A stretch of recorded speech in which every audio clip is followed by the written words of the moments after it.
கொடுக்காம தவிர்க்கிறது அப்படின்னு சொல்லிட்டு ஒண்ணுங்க. அது ப்ராக்டிக்கலா எல்லாத்துக்குமே தெரியும்.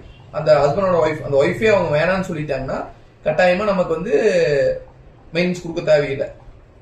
இன்னொன்னுங்க, ஒரு ஒரு bulk amount, one time settlement மாதிரி வைங்களேன், ஒரு லம்சம் அமௌண்ட் வந்து அவங்களுக்கு நீங்க மொத்தமா கொடுத்துட்டீங்கன்னா அப்புறம் நீங்க மந்த்லியான மெயின்டெனன்ஸ் தர தேவையில்லை. இது செகண்ட் ரீசனுங்க. இன்னொரு ரீசன் என்னன்னு பாத்தீங்கன்னா, நீங்க வந்து கட்டாயமா மந்த்லி தவிர்க்கறதுக்கு நீங்க இதை பண்ணிதான் ஆகணும். இந்த மெயின்டெனன்ஸ் தவிர்க்கறதுக்கு நீங்க இதை பண்ணிதான் ஆகணும். வேற வழி. இன்னொரு கண்டிஷன் ஆஃப் ஸ்டேட் என்னன்னு சொல்றதுன்னு பாத்தீங்கன்னா, அந்த ஒய்ஃப் வந்து மறுபடியும் ரீமேரேஜ் பண்ணிட்டாங்கன்னா, அதாவது இன்னொரு திருமணம் பண்ணிட்டாங்கன்னா கட்டாயமா வந்து பாத்தீங்கன்னா அவங்களுக்கு வந்து நாம மந்த்லி மெயின்டெனன்ஸ் கொடுக்க தேவையில்லை. எவ்வளவு நாள் கொடுக்கணும் சார், எவ்வளவு நாள் கொடுக்கணும்னு நினைக்கிறீங்க? இல்ல